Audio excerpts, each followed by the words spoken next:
بسم اللہ الرحمن الرحیم. میری اطلاع کے مطابق پولیس آ گئی ہے مجھے گرفتار کرنے کے لیے. میں ایک پیغام دے کے جانا چاہتا ہوں کہ یہ تحریک حقیقی آزادی کی تحریک ہے اور ہم نے سب نے مل کر اس پہ اپنا حصہ ڈالا ہے. عمران خان صاحب نے مجھے ذمہ داری سونپی تھی، میں اس ذمہ داری کو نبھانے کی کوشش کر رہا تھا اور کی ہے.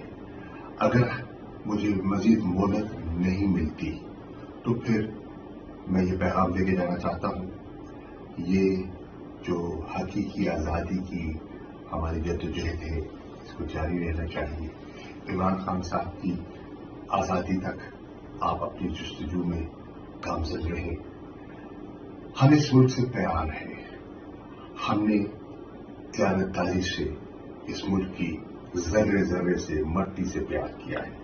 ویسے وزیر خارجہ میں نے ہر میدان ہر موڑ پر پاکستان کے مفادات کا دفاع کیا. بحیثیت سیاستدان کے مجھے عملی سیاست پہ 40 سال ہو گئے اور ان 40 سالوں میں میں نے دیانتداری سے ایمانداری سے سیاست کی اور میرا دامن اور میرے ہاتھ صاف ہیں.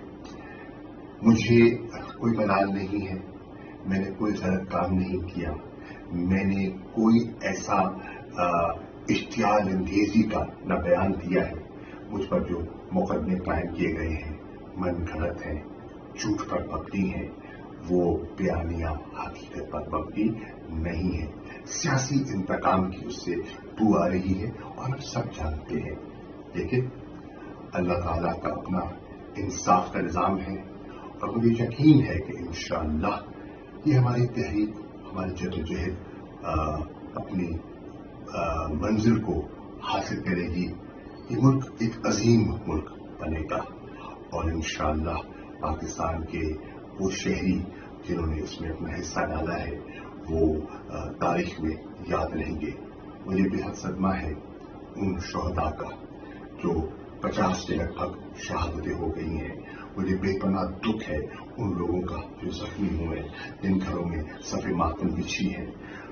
نہتے بے گناہ لوگ تھے اور لیکن ایک بڑے مقصد کے لیے بڑی قربانیاں درکار ہوتی ہیں. ہم سب نے اپنا حصہ ملانا ہے. مجھے اطمینان ہے کہ الحمدللہ بڑی اللہ نے مجھ پہ بڑا کرم کیا، بڑی عزت دی اور بڑی عزت سے وقت گزارا ہے.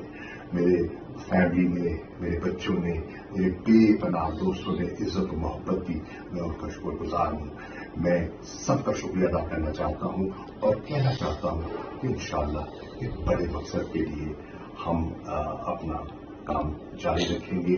میری گزارش ہے تمام عہدیداروں سے، ایم این اے سے، ایم پی اے سے، ٹکٹ ہولڈر سے، تنظیموں سے، حوصلہ مت ہاریے، میدان میں رہیے، پرامن رہیے. قانون کو ہاتھ میں نہ پہلے ہم نے لیا نہ آئندہ لیں گے. کہا گیا کہ لاہور کا جو واقعہ ہوا کور کمانڈر ہاؤس کا میری اور عمران خان کی ایما پر ہوا، بالکل غلط ہے، جھوٹ کا پلندہ ہے. ہم نے ایسا کچھ نہیں کیا. میں نے کراچی سے روانہ ہونے سے پہلے ایک پریس کانفرنس کے ذریعے میں نے امن اور کی تلقین کی تھی اور میں آج بھی کہہ رہا ہوں پرامن رہیے لیکن اپنے مقصد پر قائم رہیے.